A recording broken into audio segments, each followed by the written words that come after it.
Good morning friend. Morning. કઈ તૈયારી કરી નહીં? જે અનુભવ હોય તે થોડું હોય બોલું કામ તો હવે બધા પોતે અનુભવી છો, કોઈ નવા તો નહીં. તો સૌ પ્રથમ ફિલ્ડનો થોડો અનુભવ કહીશ. ત્યાં કંપનીમાં એ પાયામાંથી જોડાયેલો છું અને ફિલ્ડનું કામ કરું છું. સમય સમય પર ફિલ્ડમાં જઉં છું. બિયારણ છે. તો મારા અનુભવ પ્રમાણે એવું કે ફિલ્ડમાં કારણ મને ગમે ફિલ્ડમાં દરેકનો પોતાનો વિષય હોય મનપસંદ, દરેકને ફાવતો હોય. મને ફિલ્ડ ફાવે છે અને એમાં નવા વિસ્તારમાં નવા ખેડૂતો સાથે મુલાકાત થાય છે, નવા અનુભવો, વાતચીત થાય, કોઈ સારા હોય કોઈ ખરાબ હોય,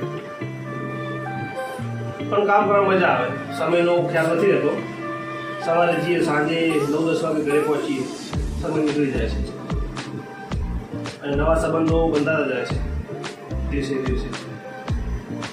એમ દરેકને પોતાનો વિષય હોય, એ વિષય ઉપર દરેકની પકડ હોય કે બીજા કરતાં સારું કરી શકે પોતાના વિષયમાં.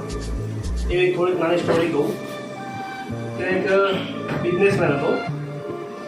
એ જે ત્યાં નદી હતી એને નાવિકનો જોબ, નાવિક જોડે નદીમાં શેર કરીએ દુનિયામાં.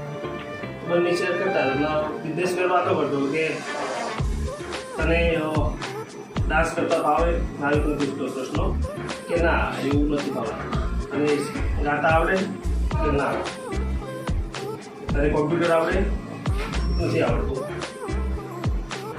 તો કે અલગ અલગ બધી પ્રશ્નો પૂછ્યા. નાવિક જવાબ ના આપે કે મને નથી આવડતું, હું સામાન્ય માણસ છું અને આ નાવિકનું કામ કરું, ધંધો છે મારો. એટલામાં અચાનક હોડિયામાં પાણી ભરાવા માંડ્યું. થયું ડેમેજ. પછી સામેથી નાવિક પ્રશ્ન સાહેબ તમને તરતા આવડે?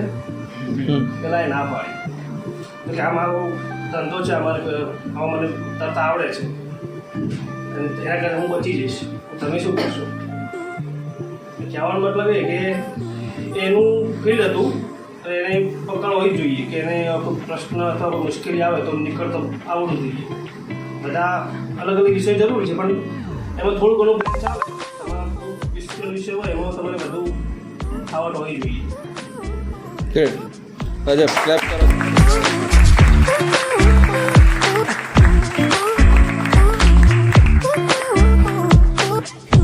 હજુ ઘણું બધું બાકી છે, ચિંતા ના કરો, જવા નહીં દઈએ છો. આથી શાયરી જોઈએ મારે, એકાદો કિસ્સો. તો નહીં આવડતું. અરે જૂના આશિક છો ને શાયરી ના આવડે એવું મને. તમને જોઈને તો અમે શીખ્યા છે. તમે અમારી લાગણીને છિન્ન ભિન્ન કરી દીધી.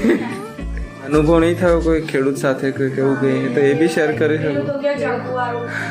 બીજો અનુભવ તો શું કહું કે ખેડૂત સારા, આપણે રૂબરૂ મળીએ તો ભાઈ આપણે માનીના ખરાબ નહીં હોતા. ચા પાણી કરાવે, ટાઈમ બધું જમવાની પણ દે, તમારા પર ડિપેન્ડ કરે. બરોબર? કેમ કે અહીંયા આપણે કોલિંગ કરીએ છીએ તો વાસ્તવમાં ખેડૂત પહેલાં શું જુઓ કે તમારો વ્યવહાર કેવો છે એના પ્રત્યે. કોઈ પણ તમે પોતે છો, દુકાને જાઓ તો પેલો નફો વાત કરે, ઓછી મજા આવે.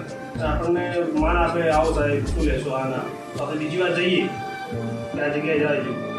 એવું જ ખેડૂતનો સાથે આપણે સાહેબની વાત કરી, સાહેબનો અને વ્યવહાર સારો રાખીએ તો વાત કરે. ઓર્ડર આપે ના આપે બે નંબરની વાત છે, પણ વાત સાંભળે આપણી.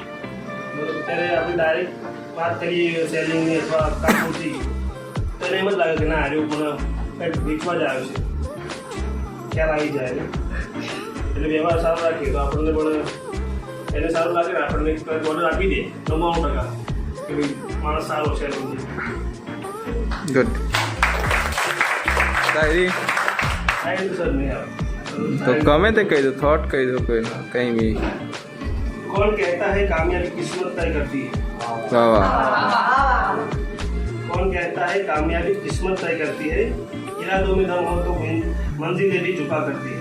વાહ વાહ.